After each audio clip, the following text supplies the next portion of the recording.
বিসমিল্লাহির রহমানির রহিম। আসসালামু আলাইকুম ওয়া রাহমাতুল্লাহ। ভাই সাথে আমাদের আলোচ্য বিষয় ঈমান সম্পর্কে 22 নম্বর পাঠ। ঈমান আছে আল্লাহর কাছে সব থেকে দামি ঈমানের জিনিস। আল্লাহ পাক দুনিয়াতে যত নিয়ামত দিয়েছে সব থেকে দামি হচ্ছে ঈমান। ঈমান খুব দামি জিনিস, তাই ঈমান বিনা মেহনতে আসবে না। দুনিয়ার যে কোনো দামি বস্তু বিনা মেহনতে পাওয়া যায় না, মেহনত করে জিন্দগিতে আনতে হয়। সাহাবায়ে কেরাম রাজি আল্লাহ তাআলা আনহুমা হুজুরে পাক সাল্লাল্লাহু আলাইহি সাল্লামের সঙ্গে থেকে আল্লাহর রাস্তায় বেরিয়ে মেহনত মুজাহিদা করে ওনারা ঈমান শিখিয়েছিলেন, যার কারণে পাহাড় হিলবে কিন্তু সাহাবাদের ঈমান হিলবে না, এরকম ঈমান তিনি বানিয়েছিলেন। হ্যাঁ, বেলাল রাদিয়াল্লাহু আনহুকে কী করা হয়েছিল? মরুভূমি উত্তপ্ত বালুর উপরে শীত করে শুয়ে দেওয়া হয়েছিল, আর বুকে প্রচণ্ড পাথর দেওয়া হয়েছিল। আর কি বলেছিল, তুমি ঈমান থেকে কি খালি হয়ে যাও, তুমি আল্লাহকে কি কালেমা পড়া বাদ দিয়ে দাও, তাহলে তোমাকে মুক্তি দেওয়া হবে, আর না হলে এইভাবে ছটপাট করতে করতে মৃত্যুবরণ করো। তো ওই অবস্থায় পতিত হইয়াও বিলাল কি বলতেন? আহাদ আহাদ, যে একমাত্র আল্লাহ আমার উপাস্য, একমাত্র আল্লাহ আমার উপাস্য। কখনো লোহার শিকল আবদ্ধ করে পিটানো হতো, এত পেটানোর পরেও ঈমান থেকে সরাতে পারেনি খো। ঈমান নষ্ট করতে পারেনি খো, এত ঈমানের তাকত ছিল, পাওয়ারফুল ছিল। ওই যে সাহাবারা ঈমান মেহনত করে জিন্দেগিতে এনেছিল। একসময় হযরত আলী রাদিয়াল্লাহু আনহুকে জিজ্ঞাসা করা হয়েছিল, আলী তোমার জীবনের সব থেকে ঘুম কবে হয়েছিল? তো সে কি বলেছিল যে আমার সব থেকে ঘুম সেদিনই হয়েছিল যেদিনকে আল্লাহ রাসূল সাল্লাল্লাহু আলাইহি সাল্লামকে মারার জন্য কাফেররা ঘিরে রেখেছিল।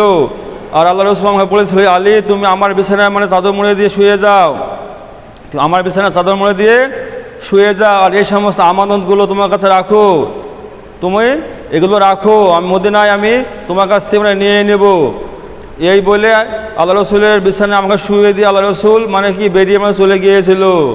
তো ওই রাত্রিতে আমার সবথেকে ভালো ঘুম হয়েছিল, এই জন্যে যে আল্লাহ রসুল বলেছে যে তোমার সঙ্গে আমার মদিনায় দেখা হবে, অতএব আল্লাহ রসুলের সঙ্গে মদিনায় দেখার আগে আমার মৃত্যু হতেই পারে না। খুব চিন্তা করেন যে একটা মানুষকে হত্যা করার জন্য কি লোক ঘিরে আছে, দরজা খুলে দেখে হত্যা করবে, আর সেই বিছিনে তিনার পরিবার শুয়ে থাকা চাদর মুড়ে দিয়ে, কত বড় সাহসের কথা।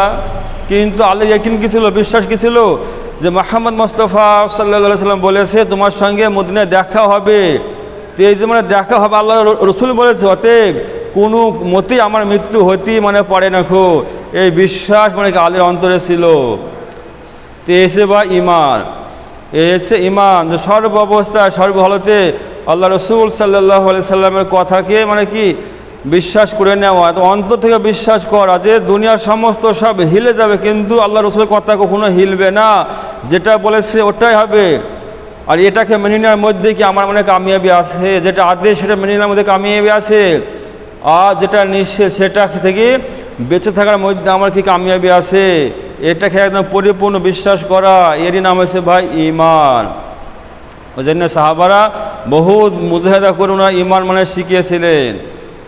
তারপরে মায়েদেরও ঈমান মজবুত ছিল, সাহাবিয়াদেরও ঈমান মজবুত ছিল। ফেরাউনের স্ত্রী আসিয়া ওনারও কি ঈমান মজবুত ছিল। ওনার ব্যাপারে কি ঘটনা এসেছে, আল্লাহু আকবার, একজন মহিলা কি ঈমানে পরীক্ষা তিনি দিয়েছিলেন। তিনি কেমন ঈমানের পরীক্ষা দিয়েছিলেন, যেহেতু ফেরাউন নিজেকে খুদাই দাবি করেছিল, নিজেকে খুদাই দাবি করেছিল যে আমি সবথেকে বড় খুদা, নাউজুবিল্লাহ কথা বলেছিল। আর তার বিবি কি আসিয়া, সে তার স্বামীকে খুদা বলে মানেনি খো, ও একমাত্র আল্লাহর ইবাদত বন্দেগী করতো, আল্লাহকে আল্লাহ বলে মেনে নিয়েছে, আল্লাহর প্রতি ঈমান এনেছে। এবার যখন ফেরাউন জানতে পারলো যে আমার বিবি ঈমান আনেনি খো, আমাকে খুদা বলে মানেনি খো, তখন তার রাগ হয়ে গেল যে এত বড় আসপর্দা, আমার বাড়িতে আমার শত্রু, যেখানে এলাকার সমস্ত মানুষ আমাকে খোদা বলে মেনে নিয়েছে, আর সকলে আমার কি পুজো করছে, আর এখানে আমার বাড়িতে আমার বিবি আমাকে খোদা বলে মানেনি খো, এটা তো সহ্য করা যাবে না খো। তাই তিনি কী করলো, তার শক্তি কাজে লাগাইলো, তার শক্তি রূপ দিল, যে ভয় দেখালো যে আসিয়া খবরদার, তুমি কখনো আমার সম্মুখে আল্লাহর নাম নিবে না খো, আর আল্লাহর ইবাদত বন্দেগী করবে না খো, তুমি আমাকে আল্লাহ বলে মেনে নাও। তো আসিয়া কি বলেছিল যে তোমাকে আমি স্বামী বলে মেনে নেব, স্বামী হিসাবে যে পরিমাণ মেহনত খিদমত করার আমি সেটা করব, কিন্তু কখনো তোমাকে আমি ক্ষুধার আসনে বসাবো না। ক্ষুধার তো একজনই, যে আল্লাহ, যে আল্লাহ পাক দুনিয়ার সমস্ত নিজামকে মানে বানিয়েছে, আসমান বানিয়েছে, জমিন বানিয়েছে, গাছপালা বানিয়েছে, যে আমাকে আপনাকে মানে বানিয়েছে, তিনি হয়েছে একমাত্র আল্লাহ, তিনি হচ্ছেন রব, তিনি আমার আল্লাহ। আমি তিনারই মানে কি উপাসনা করব, তার কাছে মাথা আমি নত করব, আপনাকে আমি স্বামী বলে স্বীকার করব, কিন্তু কখনো খোদা বলে মানব না। একথা শোনার পরে মানে কি ওই ফেরাউনের রাগ মানে হয়ে গেল। সে কি বলল যে দারোয়ান কোথায় আছো, নিয়ে যাও আসিয়াকে, একে কারাগারে বন্দি করো, অন্ধকার মানে ঘরে বন্দি করো। তো ভাই কী করা হলো, অন্ধকার ঘরে বন্দি করা হয়েছিল, খাবার দেওয়া হয়েছিল, রাখো চিন্তা করে কি বলছে, আমাকে খোদা বলে মেনে নাও, তাহলে তোমার সমস্ত কি সমস্ত মানে শাস্তি মুকুব করা হবে, রেহাই দেওয়া হবে, তুমি আগের মতোই কি মানে আমার বিবি হয়েই মানে রাজমহলে থাকবে, সমস্ত সুখ শান্তি ফিরে দেওয়া হবে, শুধু একটাই শর্ত কি আমাকে খোদা বলে মেনে নিতে হবে। কিন্তু আসিয়া কোনো অবস্থায় ফেরাউনকে খোদা বলে মানেনি খো। তো সে অন্ধকার কুঠুরিতে দেওয়া হয়েছে, খাবার দেওয়া হয়নি খো, খাবারের যন্ত্রণা, ক্ষুধার যন্ত্রণা। তারপরে কি তার মন্ত্রী হামান আর ফেরাউন মাঝে মাঝে যায় আর যে ডাকি আর জিজ্ঞাসা করে যে এখনও তুমি খোদা বলে মেনে নাও, তাহলে তোমাকে রেহাই দেওয়া হবে। কিন্তু আসিয়া আল্লাহু আকবার, একই মানে জবান যে না, কখনো তোমাকে স্বামী এই খোদা বলে মানবো না, স্বামী বলে মানবো কিন্তু খোদা বলে মানবো না। তো সে কী করলো, মানে মরা মানুষ যে পচে গিয়েছে দুর্গন্ধ, এই মানুষ ওই ঘরে মানে রাখা হয়েছিল যাতে গন্ধতে কষ্ট পায়, যেটা বাধ্য হয় তাকে স্বামী খেয়ে খোদা বলতে। তো এত কষ্ট দেওয়ার পরেও কিন্তু ফেরাউন খেয়ে খোদা বলেনি খো। এই ছিল ভাই ইমানের পাওয়ার, ইমানের তাগত ছিল। যখন কোনো মতে কিছুই করতে পারলো না খো, তখন ফেরাউনের রাগ আরও মানে বেড়ে গেল। সে বললো নিয়ে এসো আসিয়াকে, ওকে সকলের সামনে ওকে কী করা হবে, শাস্তি দেওয়া হবে। তারপরে হাত পা মানে কি শার্ট করে তক্তার উপরে শুইয়ে হাতে পায়ে পেরেক মেরেছিল, চিন্তা করেন, দিয়ে শুলিতে মানে চড়ি দিয়েছে। বলছি এখনও বলো আমাকে খোদা, তো না তোমাকে খোদা বলবো না, খোদা তো একমাত্র আল্লাহ, যে দুনিয়ার সমস্ত নিজামকে মানে বানানে আল্লাহ, রব দিনেছেন আল্লাহ, তুমি আমার স্বামী, তোমাকে কখন আমি খোদা বলে মানবো না।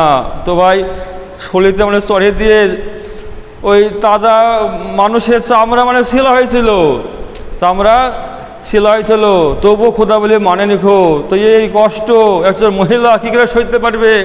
তো সে আল্লাহকে বলেছিল যে আল্লাহ আমি তো তোমার একজন নগণ্য মানে কি গোলাম, আমি মহিলা, আর মহিলারা কি খুবই দুর্বল হয়, আল্লাহ আমি যেন এই ফেরাউনের অত্যাচার যেন ইমান হারা না হয়ে যায়, আল্লাহ তুমি আমাকে সবুজ দান করো, এই আল্লাহ তুমি আমাকে জান্নাত দেখাও, আল্লাহ তুমি আমাকে জান্নাত দেখিয়ে সান্ত্বনা করো। তো আল্লাহ সুবহানাহু ওয়া তাআলা ফেরেশতাকে হুকুম করেছিল, এই ফেরেশতা মণ্ডলী আসিয়ার জন্য তুমি জান্নাতের দরজা মানে খুলে দাও, জান্নাত খেয়ে আসিয়ার সম্মুখে মানে পেশ করো। তো ভাই সাথী, আল্লাহ সুবহানাহু ওয়া তাআলা হুকুমে ফেরেশতা আসিয়ার সম্মুখে জান্নাত মানে পেশ করেছিল। দুনিয়ায় থাকতেই আসিয়া আলাইহিস সালাম ওই জান্নাতের মানে দেখেছিল সচক্ষে, দেখার পরে তার দিল মানে ফিদা হয়ে গিয়েছিল আল্লাহ পাকের মহব্বতে, আল্লাহ পাকের ভালোবাসায়, মানে কি শান্ত অবস্থায় আল্লাহর কাছে মানে চলে গিয়েছিল, মৃত্যু হয়ে গিয়েছিল, ইন্তেকাল হয়ে গিয়েছে, তবুও ইমান থেকে খালি করতে মানে পারেনি খো, জীবন দিয়ে দিয়েছে তবুও ইমান থেকে এক চুল পরিমাণ হটাতে মানে পারেনি খো। এই ছিল ইমান। আর সে ফেরাউনেরই একটা বান্দি ছিল, সে বান্দির দুটো মানে সন্তান ছিল, আর সেই বান্দিও আল্লাহকে রব বলে মেনে নিয়েছে।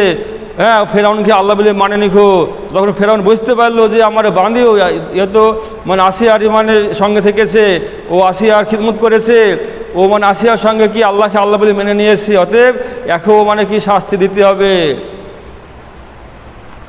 তো কী করেছিল সে ফেরাউন, সে সকলের সম্মুখে একটা দেখছিতে মানে তেল উত্তপ্ত করা হয়েছিল, তেল টকবকে মানে ফুটছে, আর সে বান্দিকে নিয়ে আসা হয়েছে, বলা হয়েছে বান্দি তুমি আমাকে খোদা বলে মেনে নাও, না হলে এই দেখছি তেলে তোমাকে মানে কি মানে পোড়ানো হবে, ভাজা করা হবে, তোমার জীবন প্রদীপ নিভে যাবে, তো আমাকে খোদা বলে মেনে নাও।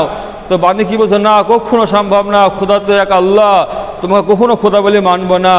তো কী করেছিল সে ফেরাউন, তিনার চোখের সম্মুখে, মায়ের চোখের সম্মুখে মায়ের সন্তানকে, বড় সন্তানটাকে নিয়ে ওই জ্বলন্ত মানে ফুটন্ত টকবাকি যে তেলের মধ্যে মানে ফেলে দিয়েছিল।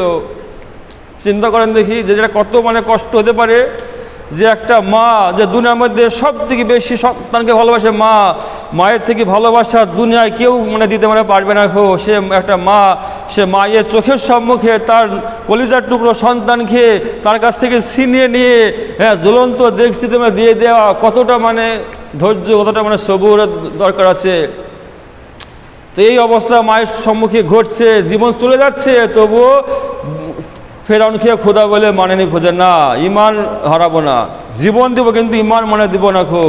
তো ফেরাউনরা দেখছে কি যে সন্তান মানে কি মুহূর্তের মধ্যে একদম মানে মানে হয়ে গেছে, ওই যেমন মাছ ভাজা হয় না, ওরকম মানে ভাজা হয়ে গেছে, জীবনের প্রতি নিভে গিয়েছে। কিন্তু ভাই সাথী, ফেরাউনরা দেখছে তেলে শেষ হয়ে যাচ্ছে, কিন্তু আল্লাহ পাকের ইচ্ছায় ওই সন্তানকে মানে ফুলের বাগানে মানে চলে যাচ্ছে, জান্নাতে তারা মানে চলে যাচ্ছে। মৃত্যুর যে কষ্ট তারা কিছু অনুভব করতে মানে পাচ্ছে না খো।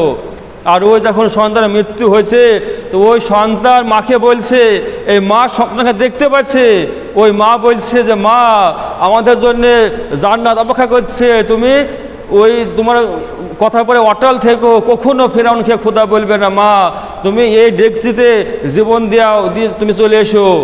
তো এই কথা ভাই বলছে, আল্লাহু আকবার। তারপরে কি করা হয়েছিল, মুহূর্তের মধ্যে যখন ওই বড়ো ছেলেটা শেষ হয়ে গেল, এবার বলছে ছোটো ছেলেটা পাল্লা, বলছে এবার এই সন্তানটা ক্যামেরা কিনে নেওয়া হচ্ছে মায়ের কোল থেকে, এবার এটা ক্যামেরা দেওয়া হবে। এবার কী করা হলো, সে ছোটো সন্তানটাকে মানে কেড়ে নিয়ে ওই মায়ের সম্মুখে দেখছিতে দিয়ে দেওয়া হলো। মুহূর্তের মধ্যে ওই দেখছিতে মানে ফুটে কি হলো, ছেলে মানে ভাজা হয়ে গেল, তার জীবন প্রদীপ নিভে গেল, মৃত্যু হয়ে গেল। যার সময় এই সন্তান বলছে মা তুমি তোমার কথার উপরে অটল থেকো, তুমি ফেরাউনকে কখনো খোদা মানে বলবে না। এই দৃশ্য একমাত্র মাই দেখতে পাচ্ছে, আল্লাহু আকবার, এই দৃশ্য মাই দেখতে পাচ্ছে। এবার যখন দুই সন্তান শেষ হয়ে গেছে, বলছে এখনও সময় আছে, তোমাকে বলছি তুমি আমাকে খোদা বলে মেনে নাও, নাহলে তোমাকে ওই তেলে যেতে হবে।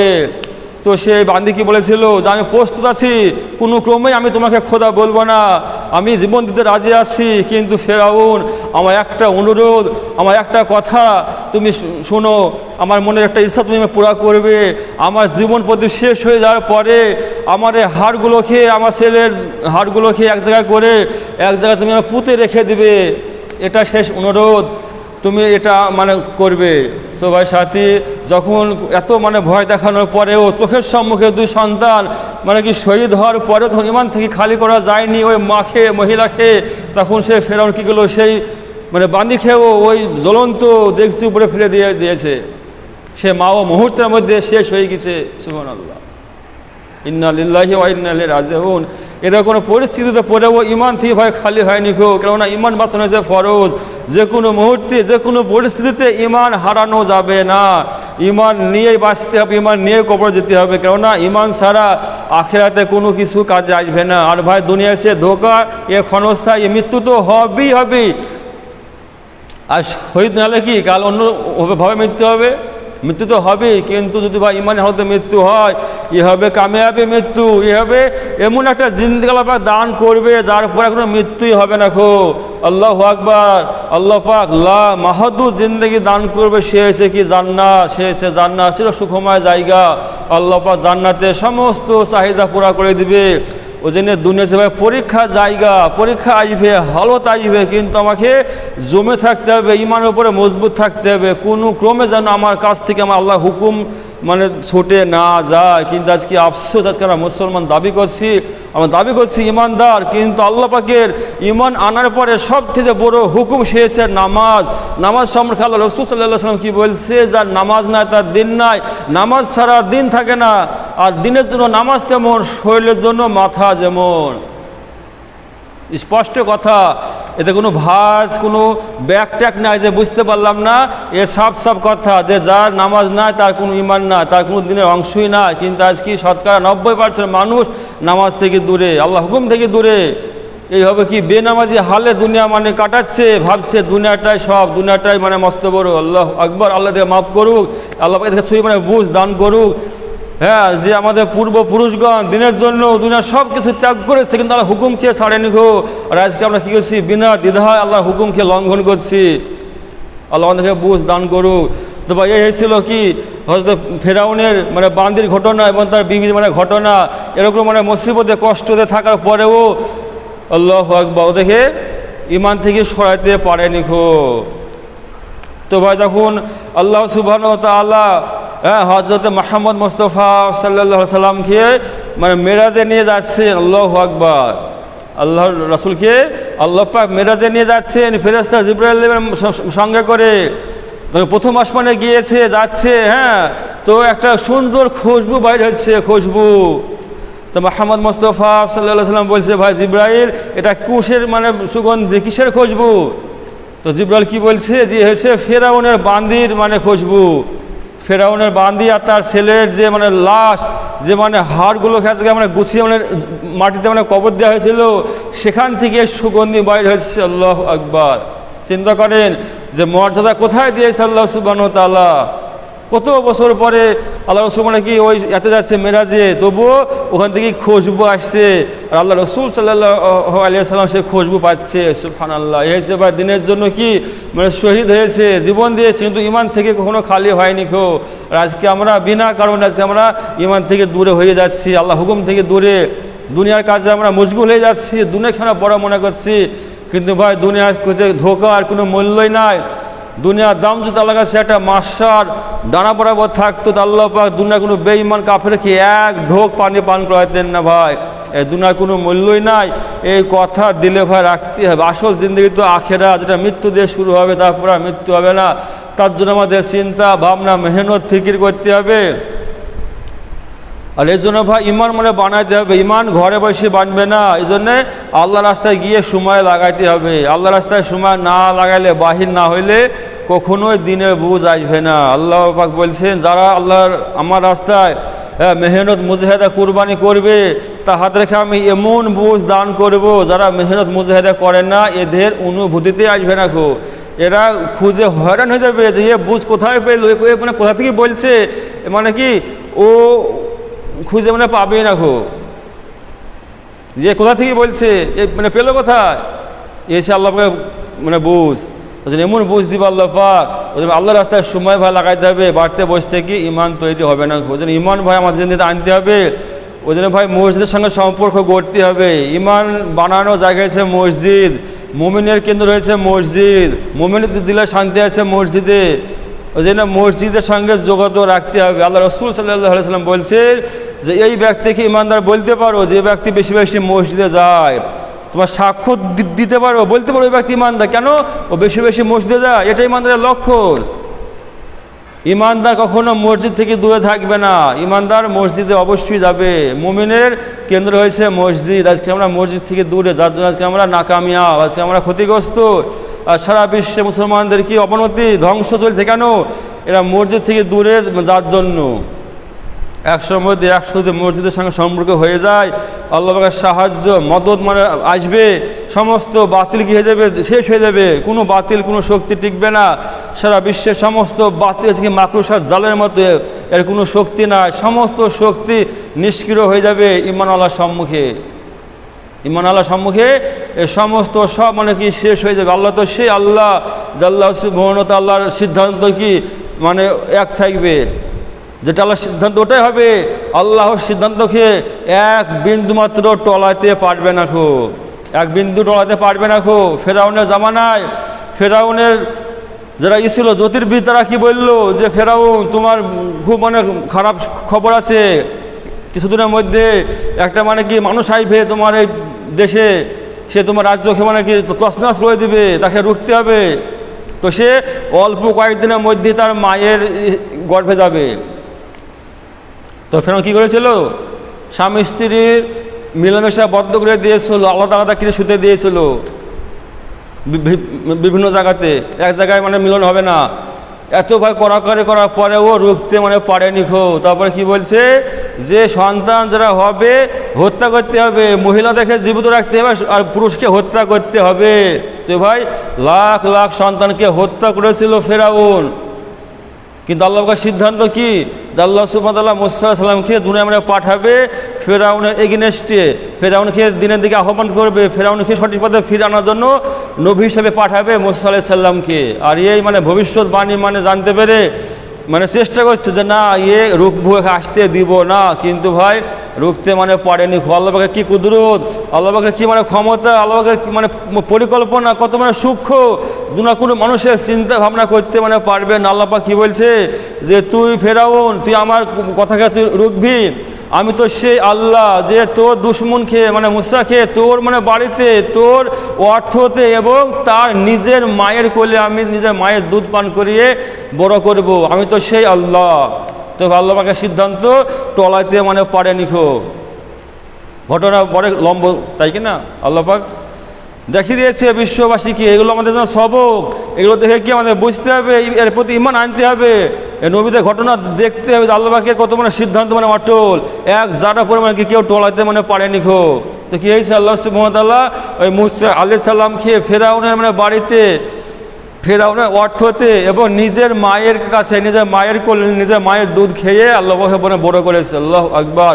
তিনি এসেছেন ভাই আল্লাহ, তিনি এসেছেন আল্লাহ। আল্লাহ তো সে আল্লাহ যে আল্লাহ সুবহানাহু ওয়া তাআলা হযরত ইউসুফ আলাইহিস সালামকে কুয়ার মধ্যে থেকে উঠিয়ে মিশরের বাদশাহ বানিয়ে দিয়েছে। আল্লাহ তো সেই আল্লাহ। আল্লাহ পাকের সিদ্ধান্ত কি যে ইউসুফকে মিশরের বাদশাহ বানাবো, আর তার ভাইরা কি জানতে পেরেছে স্বপ্নের মাধ্যমে যে তো বাদশাহ হবে, অতএব একে হত্যা করতে হবে, একে মেরে ফেলতে হবে। তো ভাই সকল ভাইরা যুক্তি করে মারার জন্য কুয়োতে ফেলে দিয়েছে। কুয়োতে ফেলছিল কেন? হত্যা করার জন্য। আর সেখান থেকে উঠিয়ে আল্লাহ সুবহানাহু ওয়া তাআলা মিশরের বাদশাহ বানিয়ে দিয়েছে কি না? ইনি এসেছেন ভাই আল্লাহ, ইনি এসেছেন আল্লাহ। তো সে আল্লাহর প্রতি পরিপূর্ণ ঈমান রাখতে হবে যে সমস্ত কিছু করার নিয়ে আল্লাহ জাত হয়েছে একমাত্র আল্লাহ। আল্লাহ যেটা চাইবে সেটাই হবে। ওই জন্য ভাই যদি আমরা আল্লাহকে মেনে নিই, আল্লাহ কোনো লাভ হবে না। আমরা যদি আল্লাহকে না মানি তাহলে কী হবে? আমাদের লোকসান হবে, আমরা ক্ষতিগ্রস্ত হয়ে যাব। আল্লাহ তো আল্লাহ থাকবে, আল্লাহর কারো প্রয়োজন নাই। আমাদের ইবাদতে আল্লাহ পাকের কোনো প্রয়োজন নাই, কিন্তু আল্লাহ পাক একটা পরীক্ষা আল্লাহ দেখতে চায় যে বান্দা দুনিয়ায় গিয়ে আমাকে ভুলে যায় না, আমাকে স্মরণ করে, এটা আল্লাহ পাক দেখতে চায়। আল্লাহ পাক দুনিয়া পাঠিয়েছে পরীক্ষা স্বরূপ। তো যে আল্লাহকে মেনে নেবে, আল্লাহ হুকুমত চলবে, সেই কামিয়াব হবে, সেই লাভবান হবে। তা আল্লাহ কোনো লাভ লস কিছুই হবে না। আল্লাহ তো আল্লাহ। আমরা সবাই মেনে নিলেও আল্লাহ, আমরা না মানলেও আল্লাহ তো আল্লাহ। ওই জন্য ভাই আল্লাহকে মেনে নিতে হবে, আল্লাহ পাকের সমস্ত হুকুম আমাকে মেনে নিতে হবে। এটা ইমানের চাহিদা, এটা ইমানের তাগাজা। ওই যে ভাই ঈমান আমাদেরকে মজবুত বানাতে হবে। আমাদের ঈমান কমজোর, দুর্বল, তার জন্য আমরা আল্লাহ হুকুম মানতে পারছি না।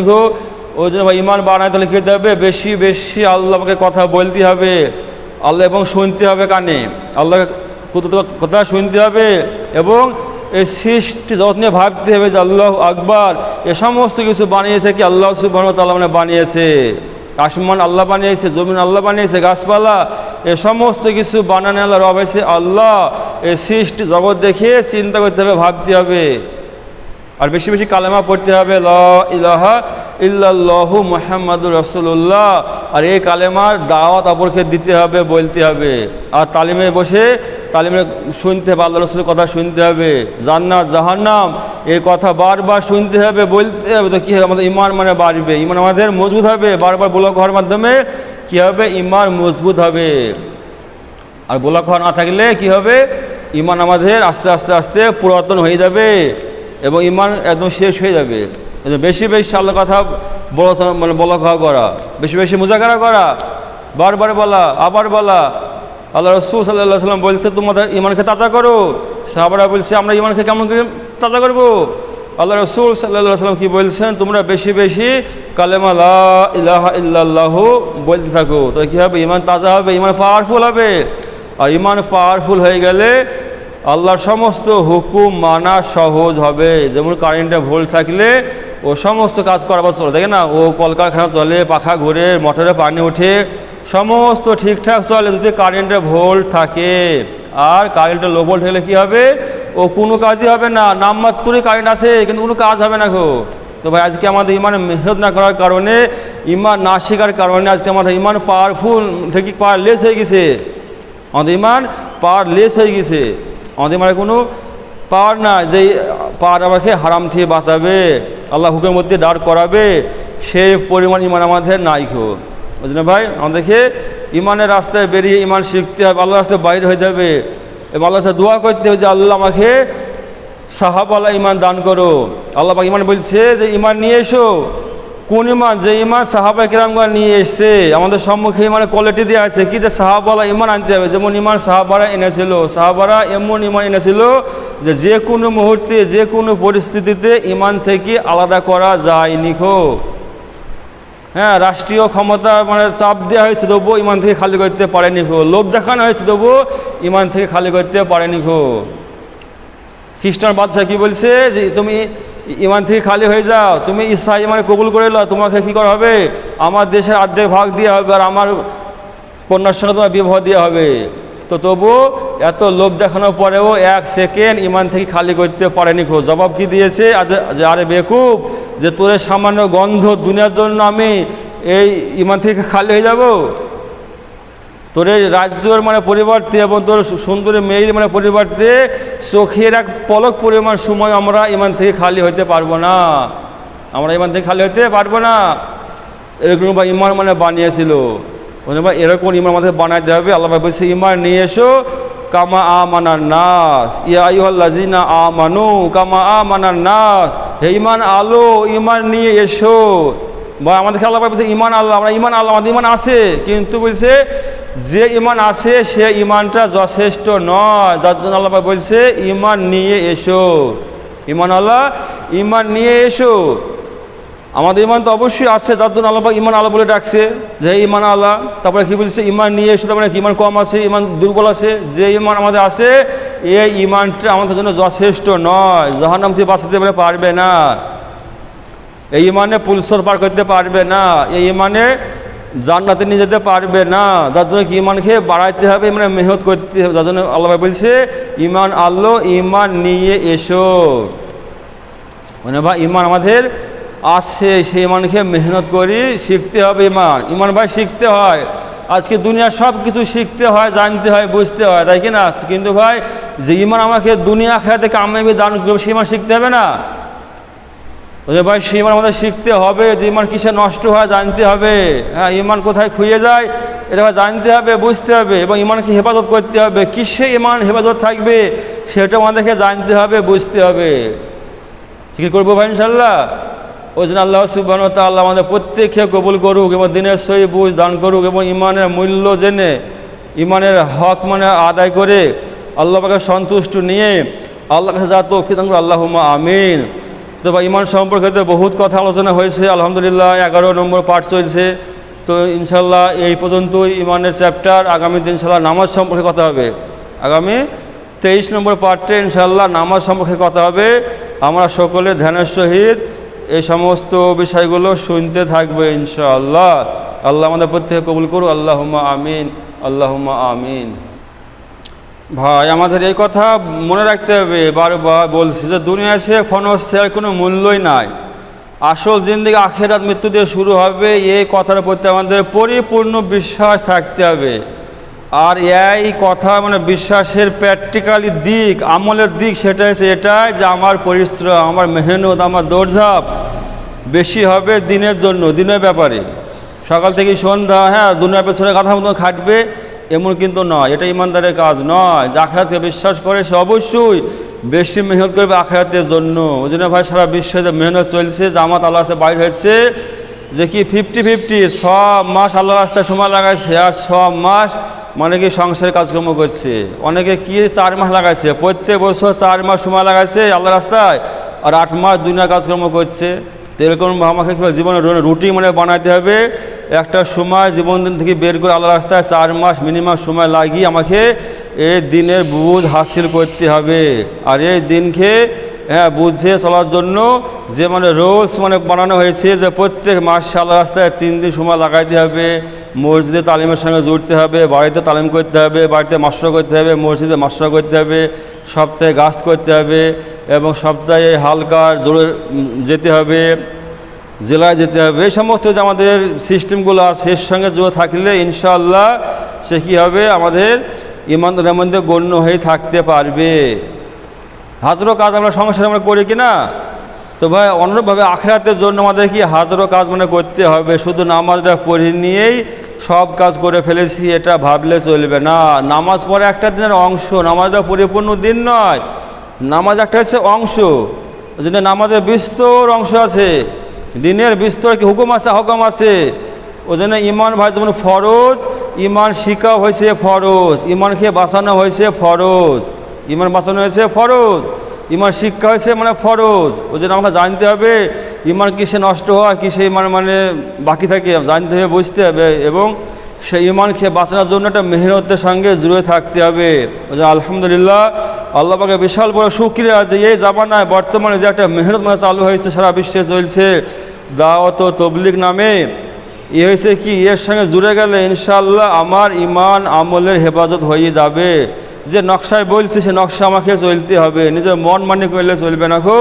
আমাদেরকে কি উলামায়ে কিরাম যেমন মানে আমাদেরকে বলছে সেই মতো চলতে হবে। আল্লাহ রসুল সাল্লাল্লাহু আলাইহি সাল্লাম বলেছেন যে যে আমাকে মানলো সে আল্লাহকে মানলো, যে আমাকে মানলো সে আল্লাহকে মানলো, আর যে আমিরকে মানলো সে আমাকে মানলো। তো ভাই আমিরকে মানলে আল্লাহ রসুলকে মানা হবে, আর আল্লাহ রসুলকে মানলে আল্লাহকে মানা হবে, সেম সিস্টেম। ওই জন্য ভাই আমাদের যে আমিরকে মানতে হবে। সারা বিশ্বে যে আমির মৌলানা সাদ সাহিব, উনি যে মানে তরতিব মানে বাতলাইছে, আমাদেরকে সে তরতিব ফলো করে চলতে হবে, তবে আমাদের ইমান আমলের হেফাজত হবে।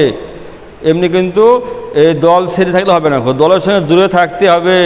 দল ত্যাগ করি বকরি খেয়ে বাঘে খাইয়া ফেলে, আর আমাদের বাঘ হয়েছে বা শয়তান, ও সব সময় কি ইমানকে ছিনিয়ে নেওয়ার জন্য ও তৈরি আছে। সেজন্য ওই শয়তান থেকে ইমানকে বাঁচাইতে হবে। তার জন্য একটা মুস্তাকিল, একটা সুন্দর দামি মেহনতের সঙ্গে জুড়ে থাকতে হবে, সে এসে এই জামাত। আল্লাহ রসুল সাল্লাল্লাহু আলাইহি সাল্লাম বলছেন যে আল্লাহর হাত জামাতের সঙ্গে থাকে। তার মানে যে একটা সংঘবদ্ধ যে দল, যে গোষ্ঠী, যে জামাত, এর সঙ্গে আল্লাহ পাকের রহমত মানে থাকে। আল্লাহর হাত বলতে গেলে আল্লাহ পাকের রহমত মানে এর সঙ্গে থাকে, যেন এর সঙ্গে জুড়ে থাকতে হবে, মিশে থাকতে হবে। একা একা তো চললে হবে, রাখো তাহলে ওই বাঘে মানে খেয়ে ফেলাবে শয়তানে। ওই জন্যে এই যে জামাত সারা বিশ্বে মেহনত চলছে, উদ্দেশ্য একই, যে দুনিয়ার সমগ্র মানুষ কেমন করে জাহান্নাম থেকে বেঁচে জান্নাতে পৌঁছিয়ে যায়, এবং আমার জিন্দগির কেমন করে ইসলাহ হয়ে যায়, আমার জিন্দগি কেমন করে পরিপূর্ণ দিন আসে, আমি কেমন করে ইমান নিয়ে চলতে পারি, আমার ঘরের ছেলে মেয়ে কেমন করে ইমান নিয়ে চলতে পারে, এই চিন্তা ভাবনা ফিকির নিয়ে সারা বিশ্বে একটা মেহনত চলছে। দুনিয়ার সমগ্র মানুষকে জাহান্নাম থেকে বাঁচানোর একটা চেষ্টা, একটা ফিকির, একটা মেহনত চলছে। এর সঙ্গে আমাদেরকে জুড়তে হবে। আমরা প্রত্যেকে জুড়ে এই মেহনতের সাথ দিয়ে আমরা কাজ করবো ইনশাআল্লাহ। আল্লাহ সুবহানাহু ওয়া তাআলা আমাদের প্রত্যেকে কবুল করুন, আল্লাহুম্মা আমিন।